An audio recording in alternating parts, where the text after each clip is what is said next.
ಬಹಳಷ್ಟು ಜನ ಏನಂತಂದ್ರೆ ಮಕ್ಕಳಲ್ಲಿ ಶಿಸ್ತಿರುತ್ತೆ, ಶಿಕ್ಷಣ ಸಚಿವರೇ ಒಂದು ಏರ್ ಕಟ್ ಮಾಡಿಸ್ಕೊಂಡು ಶಿಸ್ತಿಲ್ಲ ಅಂತ. ಬಹಳ ಒತ್ತಡ ಆಗ್ಬಿಟ್ಟಿದೆಯಲ್ಲ ನಿಮ್ಗೆ ಇದು. ಅಬ್ದುಲ್ ಕಲಾಂ ಅವ್ರದ್ದು ನೋಡಿದ್ರೆ ಹೇರ್ ಸ್ಟೈಲು ಯಾವಾಗಲೂ ಅಷ್ಟೇ. ಈ ಬಿ ಜೆ ಪಿಯವರಿಗೆ ಈಗ ನಮ್ಮ ಡಿ ಕೆ ಶಿವಕುಮಾರ್ ಅವ್ರ ದಾಡಿ ಬಗ್ಗೆ ಮಾತಾಡಿ 130ರಿಂದ 67ಕ್ಕೆ ಬಂದರು ಬಿ ಜೆ ಪಿಯವರು.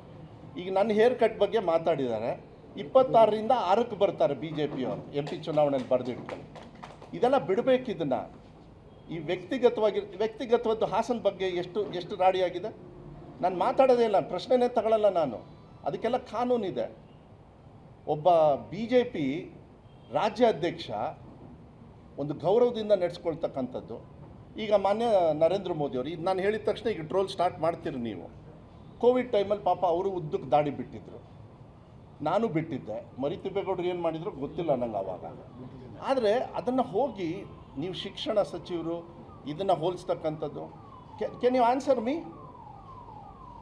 ಅಬ್ದುಲ್ ಕಲಾಂ ಅವ್ರ ಬಗ್ಗೆ ಇದೇ ರಾಜ್ಯಾಧ್ಯಕ್ಷ ಏನಾದ್ರು ಮಾತಾಡೋಕ್ಕಾಗುತ್ತಾ? ಅವರು ಕೂಡ ಬಾಚ್ಕೊಳ್ತಾ ಇದ್ರು, ಗೊತ್ತಿಲ್ಲ ನನಗೆ. ಈಗ ಒಂದು ನಿಮಿಷ ಈ ತಲೆ ಬಾಚ್ಕೊಳ್ಳೋ ಒಂದು ನಿಮಿಷ ತಲೆ ಬಾಚ್ಕೊಳ್ಳೋದು ಅದು ಭಾಳ ಸಮಸ್ಯೆನಾ ಇವತ್ತು.